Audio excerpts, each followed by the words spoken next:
Students, तो आज hydrocarbon हम स्टार्ट करने जा रहे हैं। लास्ट क्लास में हमने जीओसी ख़त्म करी थी, ठीक है। तो हाइड्रोकार्बन जो है इसका फर्स्ट लेक्चर है। क्या पढ़ेंगे इसमें ये मैं पहले आपको बता देता हूँ। तो पहले हाइड्रोकार्बन का इंट्रोडक्शन हम देख लेते हैं कि भाई हाइड्रोकार्बन बेसिकली किसे बोलते हैं, ठीक है। हाइड्रोकार्बन,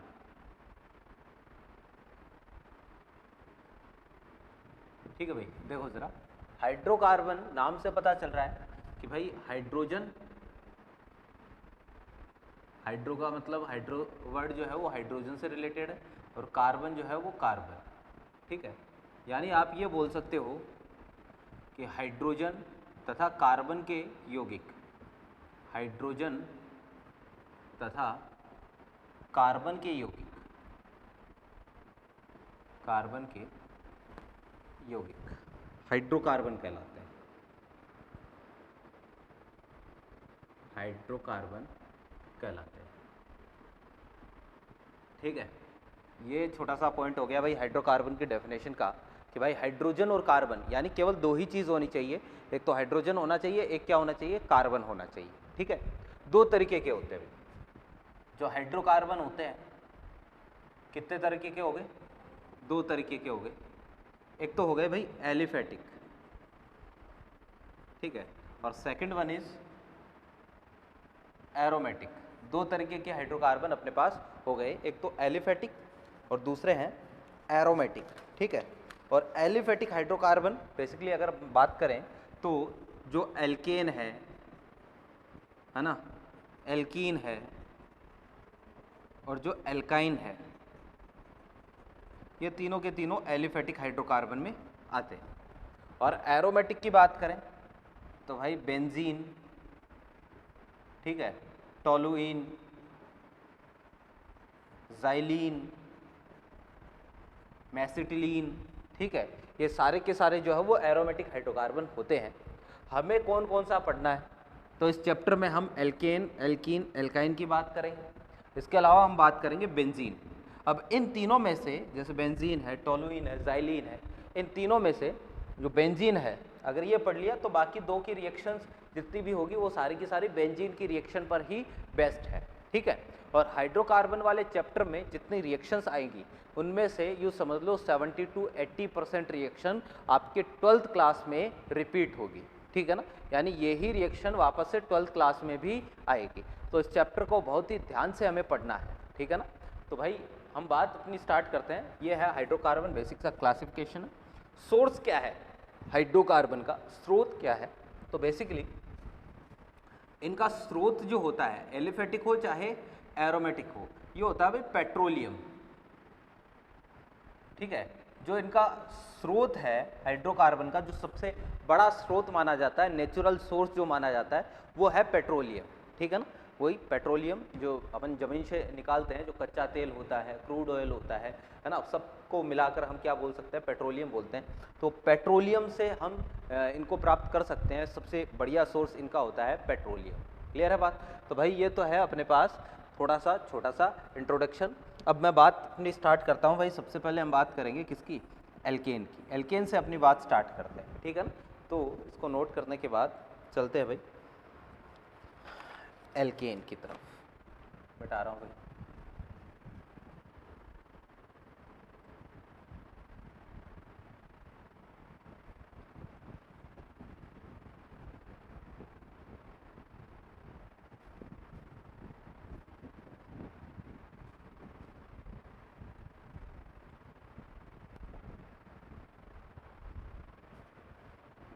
हाँ भाई देखो, हम बात स्टार्ट करेंगे किससे, एल्केन से। भाई एल्केन जो है किनको बोलते हैं?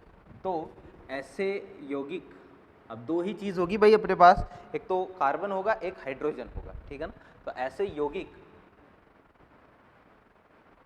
जिनमें कार्बन कार्बन के मध्य केवल एकल बंध, केवल एकल बंध उपस्थित हो, ठीक है। कि भाई ऐसे कंपाउंड जहां कार्बन और कार्बन के बीच में केवल सिंगल बॉन्ड हो, ठीक है, उनको क्या बोलेंगे, एल्केन बोलेंगे। अगर मैं जनरल फॉर्मूले की बात करूं, जनरल फॉर्मूला, सामान्य सूत्र, तो देखो केवल कार्बन होगा और हाइड्रोजन होगा, तो सामान्य सूत्र है CnH2n+2। ये अपने पास एल्केन का जनरल फॉर्मूला होगा, ठीक है। और यहाँ n जो है कोई भी 1 2 3 4 कोई भी अपने पास इंटीजर वैल्यू हो सकती है, पूर्णांक कोई भी हो सकता है। जैसे 1 रख दिया यहाँ पर, तो 1 रखूंगा तो ये क्या हो जाएगा भाई, अपने पास CH4 हो जाएगा, 2 रख दोगे तो C2H6 हो जाएगा। तो इस तरीके से अलग अलग एल्केन मेरे को प्राप्त होगी, ठीक है। इनको जो है वो अपन रिप्रेजेंटेशन, अगर प्रदर्शन की बात करें, प्रदर्शन, ठीक है, तो इनको हम RH से प्रदर्शित कर सकते हैं। ये एल्केन को प्रदर्शित करने का सामान्य तरीका है, RH से इसको प्रदर्शित कर सकते हैं। R जो है यहाँ पर कोई भी अपने पास मूलक हो सकता है, एल्काइल ग्रुप हो सकता है, एक हाइड्रोजन लगा दिया तो एल्केन को इस तरीके से प्रदर्शित कर सकते हैं, या फिर इनको ऐसे भी प्रदर्शित कर सकते हैं RCH2NR, बीच में जो है वो N अपने पास क्या हो जाएंगे, CH2 हो जाएंगे। तो प्रदर्शित करने के कई तरीके, ठीक है। फिर देखना जरा कि क्योंकि सारे के सारे सिंगल बॉन्ड होते हैं एल्केन में, सारे के सारे क्या होते हैं, सिंगल बॉन्ड होते हैं, तो मैं ऐसा बोल सकता हूं कि एल्केन का प्रत्येक कार्बन sp3 संकरित होता है, ठीक है। एल्केन का हर कार्बन कैसा होता है भाई, sp3 संकरित होता है, ठीक है ना। क्यों, क्योंकि भाई सारे के सारे सिंगल बॉन्ड है और सिंगल बॉन्डेड कार्बन हमेशा sp3 संकरित होगा।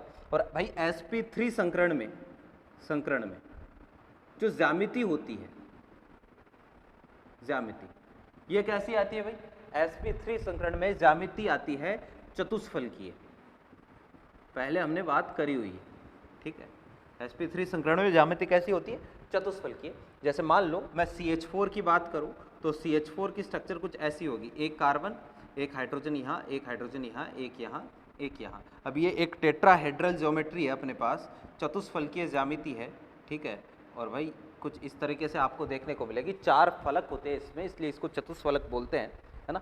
जैसे अगर हम बात करें CH3 की, एथेन की बात करूं तो ये वाला भी sp3 है, ये भी sp3 है, यानी ये कार्बन भी चतुष्फलकीय होगा और ये वाला कार्बन भी कैसा होगा, चतुष्फलकीय होगा। दोनों कार्बन जो है वो sp3 संकरित है एक दूसरे से। अच्छा, चतुष्फलकीय अगर मैं इसको ठीक से बनाने की कोशिश करूं तो ये आपको कुछ इस तरीके का दिख सकता है ना। देखिए जरा, ये होता है भाई चतुष्फलकीय एग्जैक्टली, ठीक है, जो आपको दिख रहा है। बीच में कार्बन है, एक हाइड्रोजन यहाँ, एक यहाँ, एक यहाँ, एक यहाँ, ठीक है ना। तो ऐसे करके इसमें टोटल 4 हाइड्रोजन जुड़े होते हैं, बीच में कार्बन है, ठीक है ना। ये चतुष्फलकीय ज्यामिति होती है। इसमें ये जो बंद कोण है, कार्बन एक बॉन्ड और दूसरे बॉन्ड के बीच का जो एंगल है, ये होता है 109 डिग्री 28 मिनट। कितना होता है, 109 डिग्री 28 मिनट। ये वाला भी 100, जितने भी बॉन्ड दिख रहे हैं ना, ये वाला हो गया, चाहे इन दोनों के बीच का हो गया, चाहे इन दोनों के बीच का, या इन दोनों के बीच का हो गया, या इन दोनों, जितने भी बॉन्ड दिख रहे हैं वो सारे के सारे 109 डिग्री 28 मिनट के होते हैं, ठीक है ना। तो यहाँ अगर मैं देखूं तो देखना जरा कि अगर एक मॉलिक्यूल की बात करें, जैसे CH4, अगर एक कार्बन है तो 109 डिग्री 28 मिनट के कितने कोण हैं, हमें ये चेक करना है। तो एक कार्बन का एल्केन अगर आपको दे रखा है तो वहां पर 109 डिग्री 28 मिनट के कोण जो है वो होते हैं 6। एक कार्बन के एल्केन में, जैसे CH4 में 109 डिग्री 28 मिनट के कोण कितने होंगे, 6 कोण होंगे। कैसे भाई, देखो, एक, ये पीछे वाले के साथ 2, ये आगे वाले के साथ 3 तो ये हो गए 4, इन दोनों के बीच में 5 और इन दोनों के बीच में 6। तो अगर एक कार्बन है तो 109 डिग्री 28 मिनट के कोण कितने होंगे, 6। तो अगर मान लो अपने पास आपको किसी भी एल्केन में sp3 संकरित या 109 डिग्री 28 मिनट के कोणों की संख्या पूछ ले, है ना, किसी एल्केन में 109 डिग्री 28 मिनट के बंद कोणों की संख्या, ठीक है, तो ये हो जाएगी भाई अपने पास 6n। क्या हो जाएगी, 6n। और n यहाँ पर क्या होगा भाई, कार्बन की संख्या, क्योंकि एक कार्बन है तो 6 है, तो n कार्बन है तो कितनी हो जाएगी भाई संख्या, 6n हो जाएगी, ठीक है ना। जैसे यहाँ पर कितने हो जाएंगे, टोटल 12 हो जाएंगे। क्लियर है बात। फिर देखना जरा कि अगर ये वाला कार्बन sp3 है, ये भी sp3 है, इस कार्बन को मैं कुछ इस तरीके से प्रदर्शित कर सकता हूँ। भाई देखो इस पर जो है 3 हाइड्रोजन जुड़े हैं, ये 3 हाइड्रोजन, चौथा इस पर कौन जुड़ा है, कार्बन, और इस कार्बन पर भी अब जो है वो बाकी 3 हाइड्रोजन जुड़े होंगे, तो ये भी किसके फॉर्म में जुड़े होंगे, ये भी sp3 के फॉर्म में ही जुड़े होंगे, एक, ये दूसरा, ये तीसरा, एक चतुष्फलक भाई कुछ ऐसे इस तरीके से बनेगा अपने पास, ठीक है। और इसका चतुष्फलक जो है वो अलग आपको बोर्ड पर हम इसको बना नहीं सकते।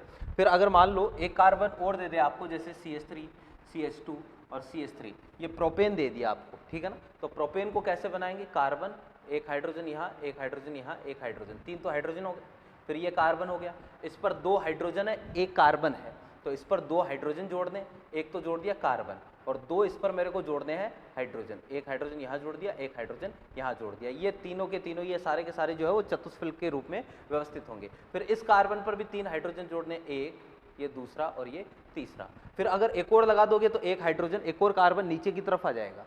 तो एल्केन जो है इनकी ज्यामिति जो है वो टेढ़ी मेढ़ी ज्यामिति होती है, ठीक है ना। इनकी संरचना की बात करें, ज्यामिति नहीं, संरचना की बात करें तो इनकी संरचना कैसी होती है, टेढ़ी मेढ़ी संरचना होती है, टेढ़ी मेढ़ी संरचना, ठीक है। जिगजैग बोलते हैं इंग्लिश में इसको, जिगजैग, जिगजैग स्ट्रक्चर, ठीक है। तो इनकी स्ट्रक्चर कैसी होती है, जिगजैग स्ट्रक्चर होती है।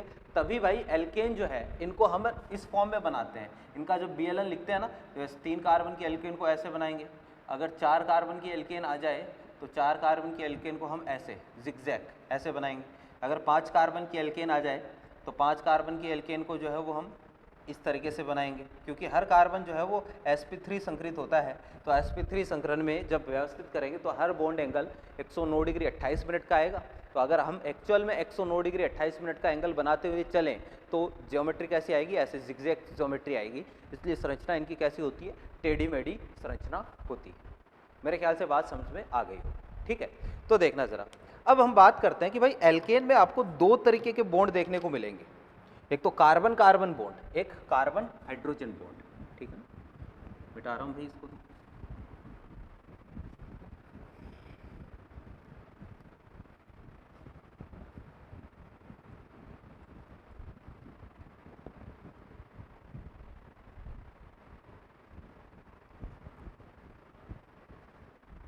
तो भाई देखो कोई भी एल्केन है अपने पास, किसी भी एल्केन में,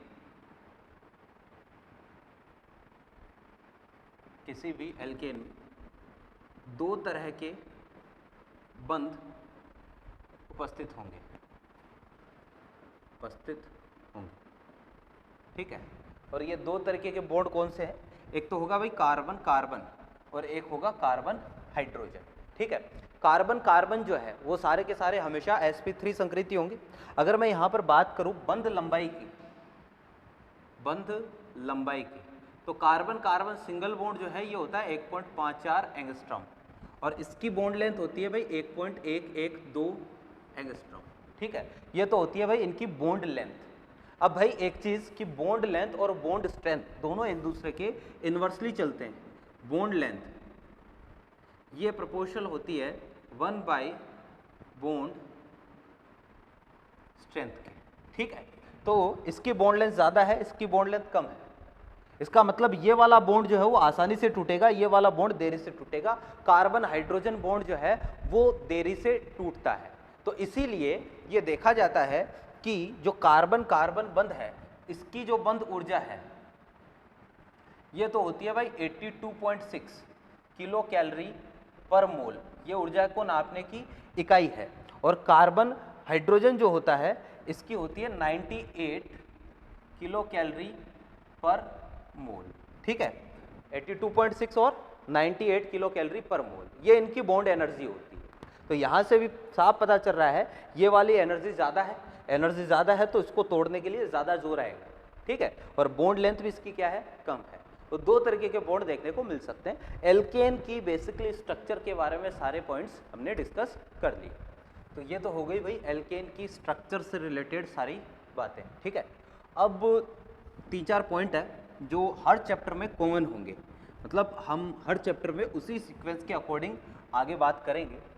तो देखना ज़रा कि भाई देखो कि अब कोई भी चैप्टर हम पढ़ेंगे, किसी भी टॉपिक, कोई भी टॉपिक हम पढ़ेंगे, जैसे हाइड्रोकार्बन अपन पढ़ रहे हैं तो इसमें एल्केन, एल्कीन, एल्काइन, फिर इसके बाद में हम पढ़ेंगे बेंजीन, ठीक है। फिर ये तो हो गया 11th का पोर्शन, हाइड्रोकार्बन 11th का अपना लास्ट चैप्टर है, लास्ट टॉपिक है, ठीक है। फिर जैसे आप 12th में आओगे तो 12th में जो है वो एल्काइल हैलाइड आप पढ़ोगे, है ना। फिर एल्काइल हैलाइड के बाद में सेकंड चैप्टर जो है वो अपने पास आएगा एल्कोहल, ईथर, फिनॉल, ठीक है। तो कोई भी चैप्टर आप पढ़ोगे तो उसमें 3 पॉइंट ज़रूर आएंगे। सबसे पहले जो कंपाउंड, जिस कंपाउंड के बारे में आप पढ़ रहे हो उसकी फिजिकल प्रॉपर्टीज़, फिजिकल प्रॉपर्टीज़, ठीक है। फिजिकल प्रॉपर्टीज़ को हिंदी में बोलते हैं भाई भौतिक गुण। भौतिक गुणों का मतलब है कि जैसे भाई उसका क्वथनांक हो गया, उसका गलनांक हो गया, उसकी भौतिक अवस्था हो गई, ठीक है, उसकी जल में विलयता हो गई, ये सारे क्या होते हैं, भौतिक गुण होते हैं, ठीक है। फिर भौतिक गुण उस कंपाउंड के बारे में आपने पढ़ लिए। भौतिक गुणों के बाद में आएगा भाई उस कंपाउंड को, जैसे मान लो आप अभी एल्केन पढ़ रहे हो तो एल्केन में सबसे पहले हम क्या करेंगे, एल्केन के भौतिक गुण पढ़ेंगे। एल्केन के भौतिक गुण पढ़ने के बाद हम देखेंगे कि ये जो एल्केन है, कोई भी एल्केन, जैसे मेथेन, एथेन, प्रोपेन, ब्यूटेन, कोई भी एल्केन, तो किसी एल्केन को अगर हमें लैब में बनाना हो, प्रयोगशाला में बनाना हो, तो प्रयोगशाला में बनाने के लिए कौन कौन सी रिएक्शंस हम काम में ले सकते हैं, कौन कौन सी रिएक्शन काम में ले सकते हैं जिनसे हम वो कंपाउंड प्रयोगशाला में बना सकते हैं, ठीक है। तो जैसे पहला एल्केन, और अब प्रयोगशाला में बनाने के लिए कौन कौन सी रिएक्शन हम काम में लेंगे, कौन कौन से रिएजेंट काम में लेंगे, कौन कौन से सबस्ट्रेट काम में लेंगे, तो इनको हम बोलते हैं भाई बनाने की विधियां, बनाने की विधियां, है ना, कि प्रयोगशाला में कैसे आप इनको बनाओगे, तो बनाने की विधियां इसको बोलेंगे भाई, या बनाने की सामान्य विधियां, methods, general methods of preparation. फिर भाई ये बनाने की विधियां पढ़ लिया, फिर बनाने की विधियों के बाद में हम पढ़ेंगे रासायनिक गुण।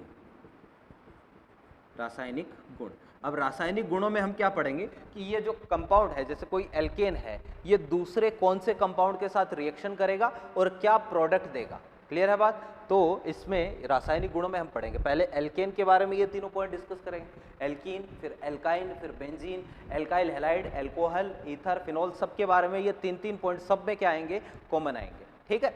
तो भाई कुल मिला के बात यह है कि अब एल्केन में, अब मैं एल्केन में आपको क्या बताने जा रहा हूँ, एल्केन के भौतिक गुण बताने जा रहा हूँ, ठीक है ना। फिजिकल प्रॉपर्टीज, फिजिकल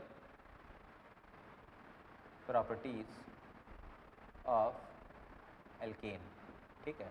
भाई देखो जरा एल्केन के भौतिक गुण, ठीक है। तो सबसे पहला जो गुण होता है अपने पास वो होती है भाई भौतिक अवस्था।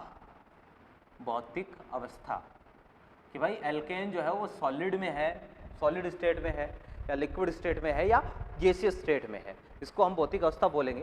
तो ये देखा जाता है कि भाई 1 से लेके 4 कार्बन तक की जो एल्केन्स होती है ना, 1 से लेके 4 कार्बन तक की एल्केन, ये सारी की सारी एल्केन जो है वो गैसियस स्टेट में होती है।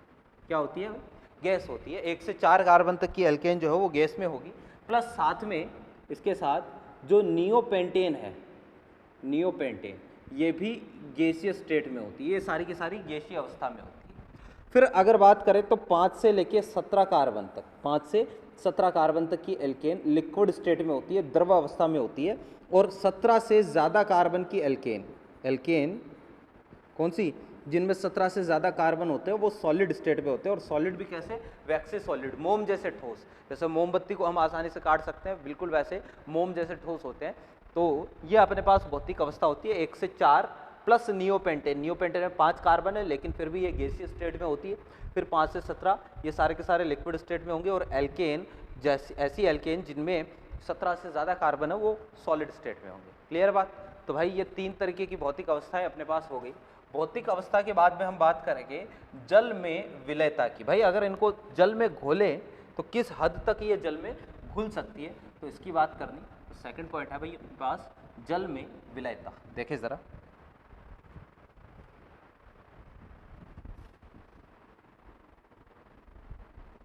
जल में विलयता। भाई एक पॉइंट जो छोटी क्लास में हमने ज़रूर पढ़ा होगा कि like dissolve like, like dissolve like, Hindi में मतलब होता है समान समान को घोलता है, समान को घोलता है। ठीक है, समान समान को घोलता है, इसका मतलब क्या है कि भाई जैसे ध्रुवीय यौगिक है, कोई ध्रुवीय कंपाउंड है तो वो ध्रुवीय विलायक में ही घुलेगा, और अध्रुवीय विलायक अध्रुवीय कंपाउंड है तो वो अध्रुवीय विलायक में ही घुलेगा, है ना। इसका मतलब क्या है कि ध्रुवीय विलायक, ध्रुवीय यौगिक हमेशा ध्रुवीय विलायक में ही घुलेगा, और अध्रुवीय यौगिक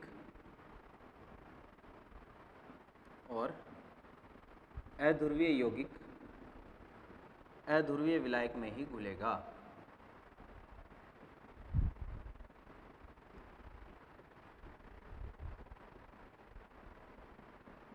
क्लियर है बात। तो भाई देखो जरा, ध्रुवीय यौगिक हमेशा ध्रुवीय विलायक में घुलता है और अध्रुवीय यौगिक हमेशा अध्रुवीय विलायक में घुलता है। ठीक है, जैसे अगर मैं बात करूं कि भाई देखो कि एक तो मेरे पास एल्कोहल है। अच्छा, ध्रुवीय और अध्रुवीय का मतलब क्या है?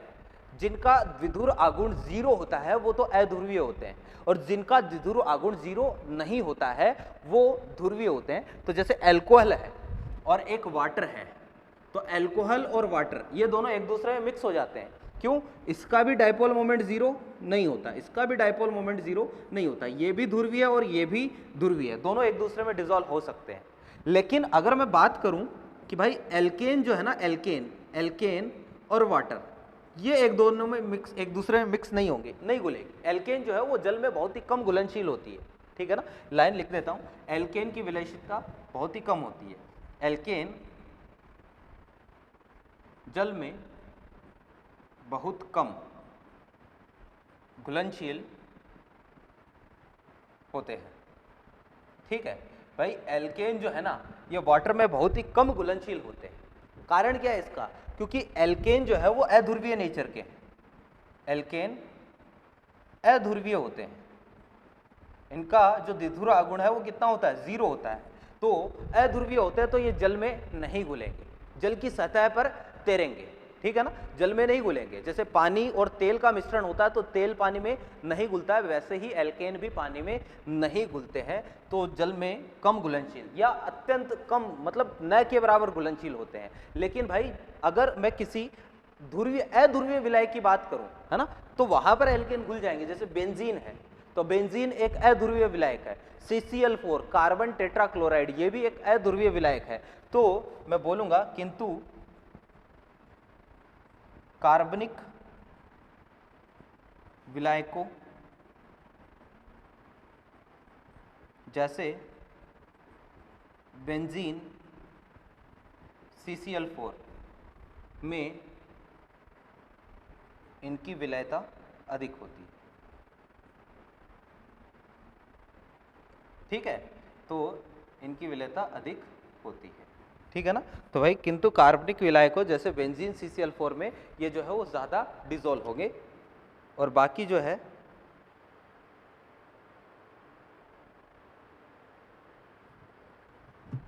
बाकी ये जो है वो वाटर या अल्कोहल में इनकी विलयता क्या होती है? बहुत ही कम होती है। ये सेकंड पॉइंट अपने पास है। थर्ड पॉइंट जो है वो है भाई अपने पास घनत्व है, इनका घनत्व है।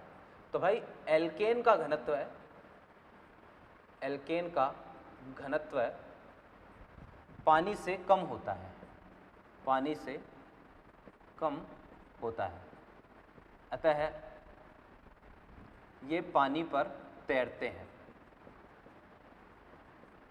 ठीक है ना भाई, एल्केन का घनत्व पानी से क्या होता है? कम होता है। तो पानी में अगर इनको मिलाने की कोशिश करोगे तो ये ऊपर आ जाएंगे, पानी पर तैरने लग जाएंगे, फ्लोट करने लग जाएंगे। तो भाई ये 3 पॉइंट हो गए अपने पास भौतिक अवस्था में। चौथा जो पॉइंट है वो है भाई अपने पास बॉइलिंग पॉइंट, और यहाँ से क्वेश्चन भी आता है। ठीक है ना, देखिए जरा, बॉइलिंग पॉइंट यानी क्वथनांक।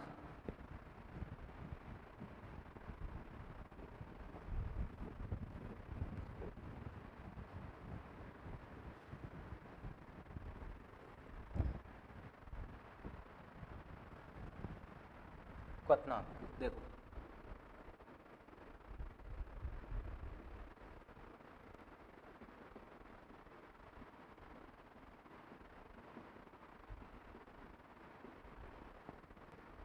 भाई देखना कि बॉइलिंग पॉइंट या क्वथनांक जो है वो क्या होता है, बेसिकली वो पॉइंट जब अपना लिक्विड जो है वो बॉईल करना स्टार्ट होता है। आप अगर सिंपल आसान भाषा में समझे तो इसको ऐसे बोल सकते हैं, हालांकि बॉइलिंग पॉइंट की टेक्निकल डेफिनेशन जो है वो थोड़ी अलग होती है, ठीक है ना। अब टेक्निकल डेफिनेशन की तरफ नहीं जाएंगे, बेसिकली आपको जो है जैसे पानी बॉईल होता है ना, बिल्कुल वैसे ही समझना है एक बार इसको, कि दो लिक्विड है मेरे पास, एक तो है ए, इसको किसी कंटेनर में मैंने ले रखा है, एक लिक्विड है मेरे पास बी, ठीक है, ये दूसरे कंटेनर में, ठीक है ना। अब यहाँ क्या होगा, जहाँ पर भी हमने लिक्विड ले रखा है, ठीक है ना, ऐसा तो है नहीं कि वहाँ पर केवल ए का एक ही अणु है, एक ही मॉलिक्यूल है, बहुत सारे अणु होंगे। जहाँ पर बी ले रखा है वहाँ पर बी के बहुत सारे अणु होंगे, तो यहाँ जो आकर्षण बल है ए और ए के बीच में आकर्षण बल होंगे, और यहाँ पर बी और बी के बीच में आकर्षण बल होंगे। क्लियर है बात। मेरे को इसको क्या करना है, गर्म करना है, इसको गर्म करना है, इसको गर्म किया मैंने, है ना, और इसको भी मैंने गर्म करना है, तो इसको भी मैंने गर्म किया, दोनों को हमने गर्म कर लिया, ठीक है। अब ये वाला जो है वो गर्म होगा, और जब ये गर्म होगा, ध्यान से समझने की कोशिश करना भाई इसको, ये वाला गर्म होगा, तो ये गर्म होगा, तो मैं ये बोल रहा हूं अभी कि ए और ए के बीच में जो आकर्षण बल है, ए और ए के बीच में, वो बी और बी के बीच में जो आकर्षण बल है इनसे स्ट्रॉन्ग है, यानी ये आकर्षण बल जो है वो इससे मजबूत है। तो अब बॉईल होने का मतलब क्या है कि भाई वेपर में कन्वर्ट होना है एक तरीके से, तो इसको वेपर में कन्वर्ट होना है और एक इसको वेपर में कन्वर्ट होना है। कौन सा आसानी से वेपर में कन्वर्ट होगा, ये वाला आसानी से वेपर में कन्वर्ट होगा। क्यों? क्योंकि वेपर का मतलब है गैस, और गैस के अणु दूर दूर होते हैं, तो अगर दो अणुओं के बीच में आकर्षण बल जो है वो स्ट्रॉन्ग है तो आसानी से वो गैस में नहीं बदलेगा, अणु आसानी से दूर दूर नहीं होंगे। तो भाई यहां पर क्या है कि ये वाला जो है वो बॉन्ड कैसे है, वीक है, वीक है, तो ये आसानी से क्या हो जाएगा, वेपराइज हो जाएगा। तो कुल मिला के बात ये है कि बॉइलिंग पॉइंट जो है या क्वथनांक जो है वो किस पर निर्भर करता है, अंतराण्विक आकर्षण बलों पर निर्भर करता है। दो अणुओं के बीच में आकर्षण कितना मजबूत है, क्वथनांक इसी पर निर्भर करता है कि भाई आकर्षण जितना ज्यादा स्ट्रॉन्ग होगा, दो अणुओं के बीच में जितना ज्यादा आकर्षण होगा, जितना ज्यादा अट्रैक्शन होगा, क्वथनांक उतना ही ज्यादा होगा। भाई देखना जरा, यहां आकर्षण कम है, यहां आकर्षण ज्यादा है, ये आसानी से नहीं उबलेगा, ये वाला आसानी से उबल जाएगा। तो मैं पॉइंट जो है वो लिख देता हूं, अपना कंसेप्ट जो है वो क्या है, कंसेप्ट ये है कि भाई अणुओं का या यौगिक का क्वथनांक अंतराण्विक आकर्षण बलों पर निर्भर करता है।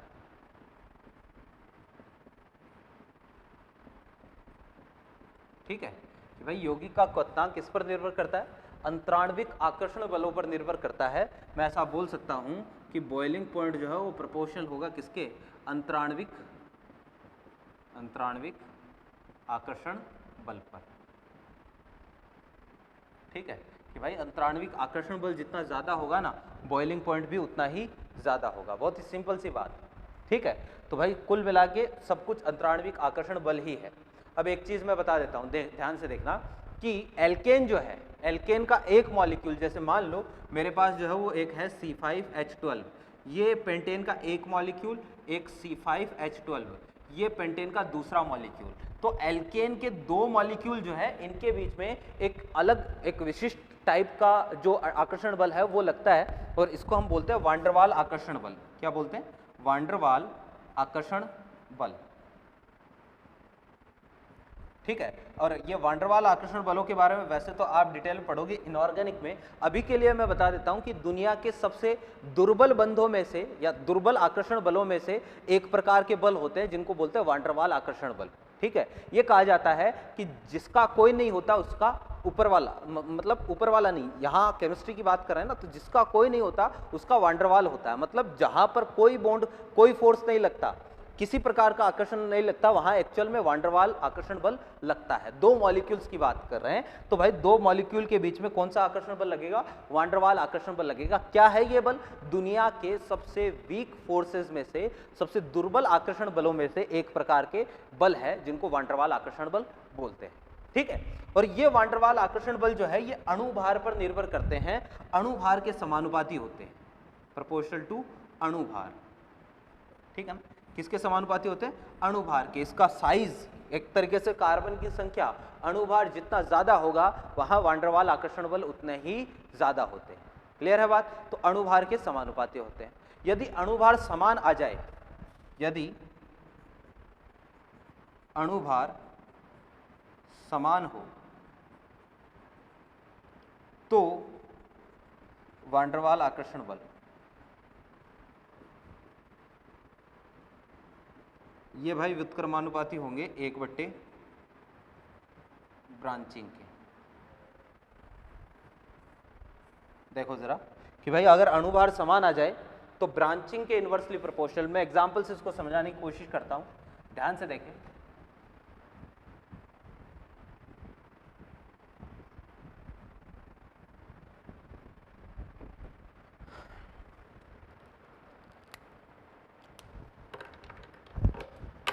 भाई देखना जरा कि मेरे पास 2-3 एग्जाम्पल हैं, ठीक है।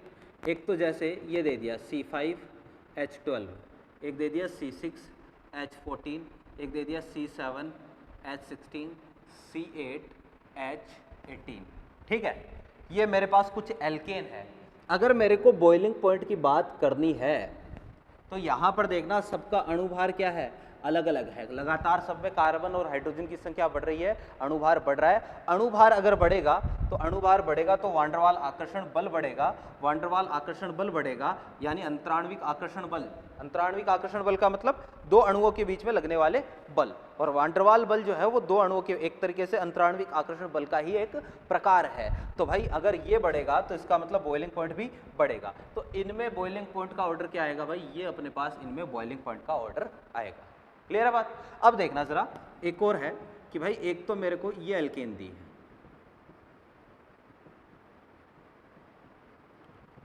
5 कार्बन की एल्केन। फॉर्मूला क्या आया भाई? C5H12। क्लियर? एक मेरे को ये एल्केन दे दी,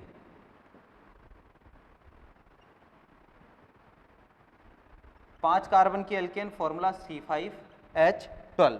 और एक मेरे को एल्केन जो दी वो ये एल्केन दे दी।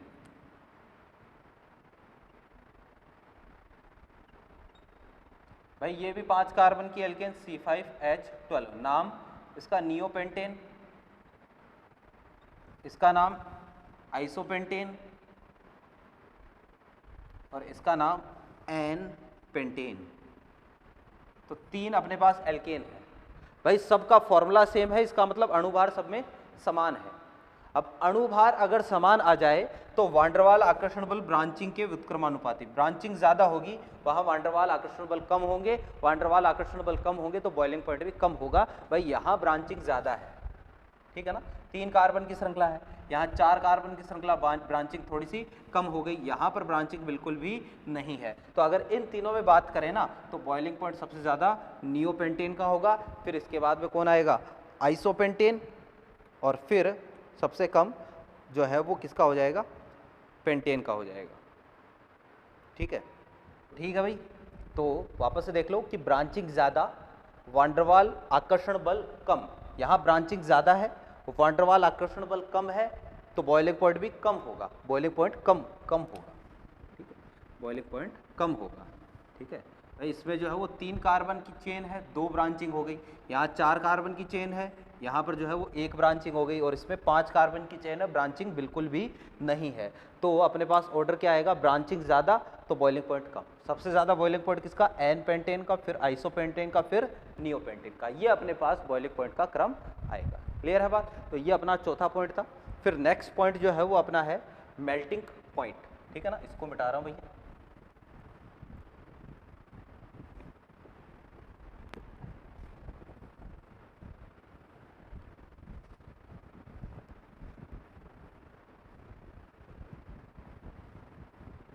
मैं देखना जरा कि जो मेल्टिंग पॉइंट है, मेल्टिंग पॉइंट हिंदी में बोलते हैं गलनांक। ठीक है, ये बेसिकली मेल्टिंग पॉइंट जो है ये अणुभार के समानुपाती होता है।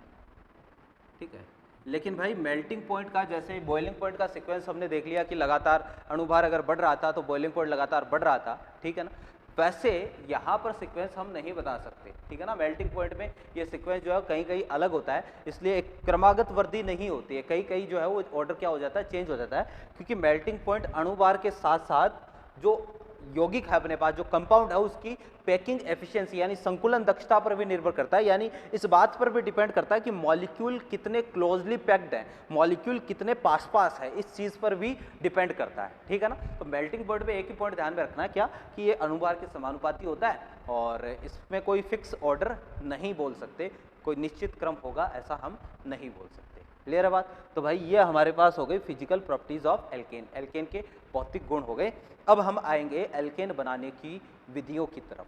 एल्केन कैसे बना सकते हैं, अगर प्रयोगशाला में जाएं तो वहां पर कौन कौन सी ऐसी रिएक्शंस है, कौन कौन सी ऐसी अभिक्रियाएं हैं जिनसे हम एल्केन बना सकते हैं। क्लियर है। लेकिन भाई एल्केन बनाने से पहले हम एक छोटा सा पॉइंट पढ़ेंगे। एल्केन बनाएं इससे पहले एक छोटी सी बात कर लेते हैं, ठीक है ना, क्योंकि आगे काम में आएगा। देखना जरा, हम पढ़ने वाले भाई टाइप्स ऑफ रिएक्शंस, अभिक्रियाओं के प्रकार, ये हम पढ़ने वाले हैं। एल्केन बनाने से पहले अभिक्रियाओं के प्रकार के बारे में पढ़ेंगे, अभिक्रियाएं कितने प्रकार की होती है। बेसिकली जो अपने पास रासायनिक अभिक्रिया है, रिएक्शंस है ना, वो 3 प्रकार की होती है। एक तो अपने पास होती है प्रतिस्थापन अभिक्रियाएं, प्रतिस्थापन अभिक्रियाएं, ठीक है। एक अपने पास होती है जिनको हम बोलते हैं योगात्मक अभिक्रियाएं, योगात्मक अभिक्रियाएं, और एक होती है भाई जिनको हम बोलते हैं विलोपन अभिक्रियाएं, विलोपन अभिक्रियाएं। तो कितने तरीके की हो गई भाई, 3 तरीके की हमारे पास रिएक्शंस हो गई, एक तो प्रतिस्थापन, एक योगात्मक, एक विलोपन। बेसिकली 3 प्रकार की अभिक्रियाएं होती है, ठीक है। अब इनको कई सब पार्ट में भी अपन क्लासिफाई करते हैं। जैसे प्रतिस्थापन का मतलब क्या हो गया भाई, एक तरीके से कुछ इस तरीके की रिएक्शन कि ए और बी, ये ए बी कोई कंपाउंड है, इसकी रिएक्शन सी के साथ करवा दी, सी क्या कर दे, बी को यहाँ से हटा दे, अपने पास बन जाए ए सी प्लस बी। तो ये एक तरीके का अपने पास हो गया भाई, किस तरीके की रिएक्शन, प्रतिस्थापन अभिक्रिया हो गई कि सी ने बी को यहाँ से क्या कर दिया, प्रतिस्थापित कर दिया। योगात्मक अभिक्रिया जैसे ए है बी है और दोनों ने मिलकर कंपाउंड बना लिया भाई ए बी, तो ए और बी का योग हो गया। तो इस तरीके की जो रिएक्शंस है इनको योगात्मक रिएक्शन हम बोलेंगे। और भाई विलोपन अभिक्रियाओं का मतलब है कि अपने कंपाउंड में से कोई छोटा मॉलिक्यूल जो है वो बाहर निकल जाए, ठीक है। तो यानी कंपाउंड में से कोई चीज गायब हो जाए तो उसको हम बोलेंगे विलोपन अभिक्रिया। अभी एग्जाम्पल की बात हम करेंगे। तो देखो जरा कि जो प्रतिस्थापन अभिक्रियाएं हैं इनको वापस से कई प्रकार में बांटा गया है। जैसे एक अपने पास होती है भाई नाभिक स्नेही प्रतिस्थापन, नाभिक स्नेही प्रतिस्थापन, ठीक है। इंग्लिश में इसको बोलते हैं न्यूक्लियोफिलिक सब्स्टिट्यूशन रिएक्शंस, ठीक है। शॉर्ट में इसको बोलेंगे NSR, ये नाभिक स्नेही प्रतिस्थापन, न्यूक्लियोफिलिक सब्स्टिट्यूशन रिएक्शन, NSR, ठीक है। फिर इसके बाद में एक अपने पास इसी में टाइप होता है भाई इलेक्ट्रो यानी इलेक्ट्रॉन स्नेही प्रतिस्थापन, इलेक्ट्रॉन स्नेही प्रतिस्थापन, शॉर्ट में इसको हम बोलेंगे ESR, इंग्लिश में बोलते हैं इलेक्ट्रोफिलिक सब्स्टिट्यूशन रिएक्शंस, तो ESR, ठीक है। और फिर एक अपने पास होती है यहीं पर मुक्त मूलक प्रतिस्थापन, मुक्त मूलक प्रतिस्थापन रिएक्शंस, है ना। इंग्लिश में इसको बोलते हैं free radical substitution reactions, short में क्या बोलेंगे FSR, free radical substitution reactions. Clear है बात। फिर देखो जरा कि नाभिक स्नेही प्रतिस्थापन जो होती है ये अगेन 2 प्रकार की होती है। एक तो होती है SN1 रिएक्शन, एक होती है SN2 रिएक्शन। 2 प्रकार की होती है, SN1 SN2, ठीक है। और S यहाँ पर N का मतलब है न्यूक्लियोफिलिक, S का मतलब है सब्स्टिट्यूशन, और एक का मतलब मैं आपको आगे बताऊंगा, इसका मतलब होता है ऑर्डर, कोटि। ये क्या होता है आगे चर्चा करेंगे। ऐसे ही SN2 न्यूक्लियोफिलिक सब्स्टिट्यूशन 2 का मतलब क्या होता है ये आगे देखेंगे, ठीक है ना। अब इस तरीके की जो रिएक्शन है नाभिक स्नेही प्रतिस्थापन, ये रिएक्शन है भाई अपने 12th के सिलेबस में, 12th में आएगी, अभी 11th में ये नहीं आएगी। हम कहाँ पर बात करेंगे, 12th में इसकी बात करेंगे, क्लियर है बात। फिर आते हैं इलेक्ट्रॉन स्नेही प्रतिस्थापन। भाई ये जो रिएक्शन है ये हम 11th क्लास में ही डिस्कस करेंगे, 11th क्लास में हाइड्रोकार्बन वाले चैप्टर में, यानी इसी चैप्टर में हम डिस्कस करेंगे इलेक्ट्रॉन स्नेही प्रतिस्थापन के बारे में। फिर अपने पास हम मुक्त मूलक प्रतिस्थापन। भाई इस तरीके की जो रिएक्शंस है ना मुक्त मूलक प्रतिस्थापन, ये भी हम 11th क्लास में ही डिस्कस करेंगे। देखना जरा, मैंने आपको बताया है कि 11th क्लास में 80% रिएक्शन जो है वो 12th क्लास में रिपीट होगी, ठीक है ना। अब ये मतलब जो 11th में है ना, जो आपके रिएक्शन 11th में है वो 12th में तो है ही है, जो 11th में है वो 12th में है, ध्यान रखना भाई इस चीज का। फिर बात करते हैं योगात्मक अभिक्रियाओं की। तो ये भी कई प्रकार की होती है, जैसे एक हो गया भाई नाभिक स्नेही योगात्मक, नाभिक स्नेही योगात्मक, इंग्लिश में इनको बोलते हैं न्यूक्लियोफिलिक एडिशन रिएक्शंस, ठीक है, नाभिक स्नेही योगात्मक। सीधी सी बात है कि भाई जैसे कोई न्यूक्लियोफाइल आएगा मॉलिक्यूल में जुड़ जाएगा, तो इस तरीके की रिएक्शंस को क्या बोलेंगे, न्यूक्लियोफिलिक एडिशन यानी नाभिक स्नेही योगात्मक बोलेंगे। शॉर्ट में अगर इनको बोलना हो तो इनको NAR शॉर्ट में हम लिख सकते हैं। दूसरी इसमें आती है रिएक्शन जिनको हम बोलेंगे भाई इलेक्ट्रॉन स्नेही योगात्मक, इलेक्ट्रॉन स्नेही योगात्मक, ठीक है, इसको बोलते हैं भाई इंग्लिश में electrophilic addition reaction, electrophilic addition reaction, short में बोलेंगे EAR, ठीक है। और फिर तीसरी आती है अपने पास मुक्त मूलक योगात्मक, मुक्त मूलक योगात्मक, ठीक है, अभिक्रिया, इनको बोलेंगे free radical addition reaction, free radical addition reaction, short में इसको बोलेंगे अपन FAR, ठीक है। अब इनमें देखो जरा, नाभिक स्नेही योगात्मक जो है ये अपने 12th में आएंगे, ठीक है। फिर अगर इलेक्ट्रॉन स्नेही योगात्मक और मुक्त मूलक योगात्मक, ये भाई अपन 11th क्लास में ही डिस्कस करेंगे, ठीक है, यानी हाइड्रोकार्बन वाले चैप्टर में हम पढ़ेंगे, ठीक है।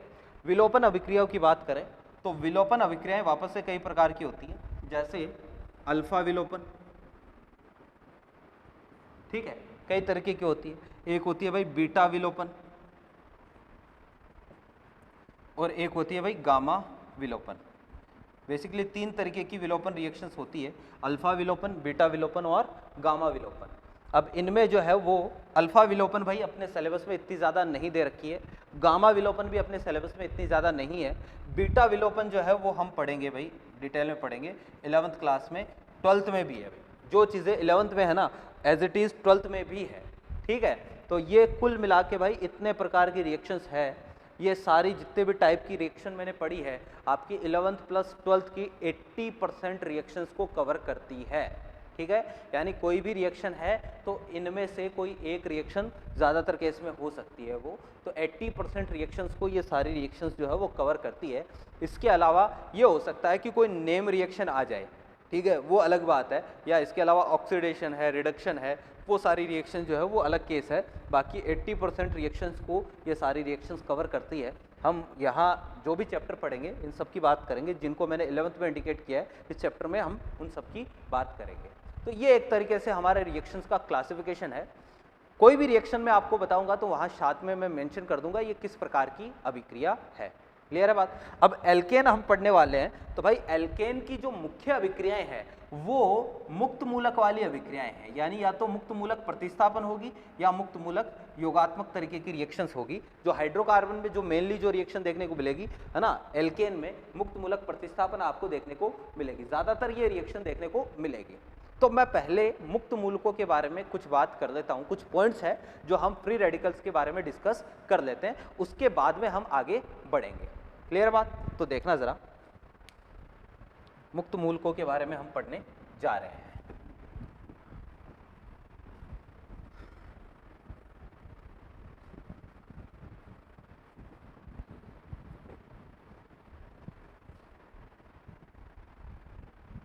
हाँ भाई,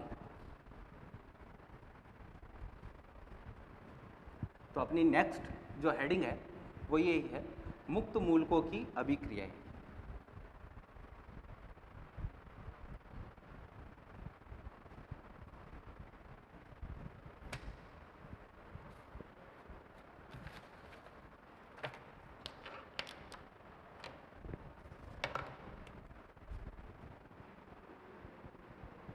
मुक्त मूलकों की अभिक्रियाएं, ठीक है। ये रिएक्शंस एक बार हम पढ़ लें, इसके बाद में हम बात करेंगे किसकी, इसके बाद में हम देखेंगे एल्केन के बनाने की विधियाँ, ठीक है। मुक्त मूलक जो है वो बेसिकली दो प्रकार की अभिक्रिया देते हैं। एक तो होती है भाई, पहले सबसे पहले चलो मुक्त मूलकों की अभिक्रिया देखने से पहले मुक्त मूलकों का निर्माण देख लेते हैं कैसे होता है मुक्त मूलकों का निर्माण। तो भाई जीओसी जब मैंने स्टार्ट करी थी तो जीओसी के स्टार्टिंग में मैंने आपको एक चीज़ बताई थी, बंध विखंडन। एक तो होता है समांश विखंडन, एक होता है विस्वांश विखंडन। तो समांश विखंडन में तो क्या था कि बंध के जो इलेक्ट्रॉन है, एक इलेक्ट्रॉन ये वाला लेके चला जाएगा, एक इलेक्ट्रॉन ये वाला, दोनों के बीच में एक एक इलेक्ट्रॉन बट जाएगा, और समांश विखंडन से ही मुक्त मूलकों का निर्माण होता है। विस्वांश विखंडन होगा तो बंध के दोनों इलेक्ट्रॉन जो ज़्यादा विद्युत ऋणी होगा वो लेके चला जाएगा, और ज़्यादा विद्युत ऋणी अगर इलेक्ट्रॉन लेके चला गया तो एक तो पॉजिटिव आयन बनेगा, एक नेगेटिव आयन बनेगा, ठीक है ना। तो पहली बात तो समांश विखंडन से निर्माण होगा, समांश विखंडन द्वारा, है ना। तो समांश विखंडन द्वारा मुक्त मूलकों का निर्माण होगा।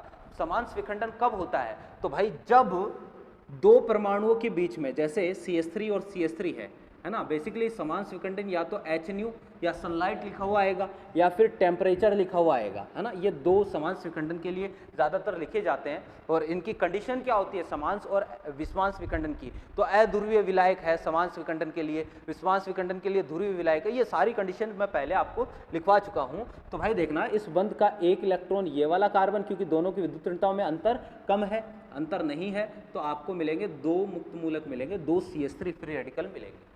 ये समांश विखंडन। जैसे H और H, है ना, समांश विखंडन होगा तो एक इधर दो आपको H फ्री रेडिकल मिलेंगे। समांश विखंडन की कंडीशन ही ये होती है कि भाई उनके बीच में विद्युत ऋणताओं का अंतर कम से कम होना चाहिए। आपको क्वेश्चन दे कि निम्न में से किसमें समांश विखंडन होने के चांसेस सबसे ज्यादा है, तो जहां पर विद्युत ऋणताओं का अंतर सबसे कम होगा वहां समांश विखंडन होने के चांसेस सबसे ज्यादा होंगे। जहां विस्वांश विखंडन कहाँ हो सकता है, जहां पर विद्युत ऋणताओं का अंतर सबसे ज्यादा होगा वहां विस्वांश विखंडन हो सकता है, ठीक है। जैसे एक है ROOR, अब यहाँ पर अगर समांश विखंडन होगा तो यहाँ से होगा भाई, दोनों ऑक्सीजन की विद्युत ऋणताओं में अंतर नहीं है, तो आपको मिलेंगे दो RO फ्री रेडिकल, एक तो ये वाला, एक ये वाला, इस तरीके से। अगर मैं बात करूं CH3 और H, CH4 है, यहाँ पर भी समांश विखंडन हो सकता है, क्योंकि कार्बन और हाइड्रोजन की विद्युत ऋणताओं में इतना ज़्यादा अंतर नहीं होता है, तो एक तो मिलेगा CH3 मुक्त मूलक, एक मिलेगा आपको H मुक्त मूलक। क्लियर है बात। तो इस तरीके से ये तो है मुक्त मूलकों का निर्माण किससे हुआ, समांश विखंडन द्वारा। सेकंड पॉइंट है मुक्त मूलकों की अभिक्रियाएं।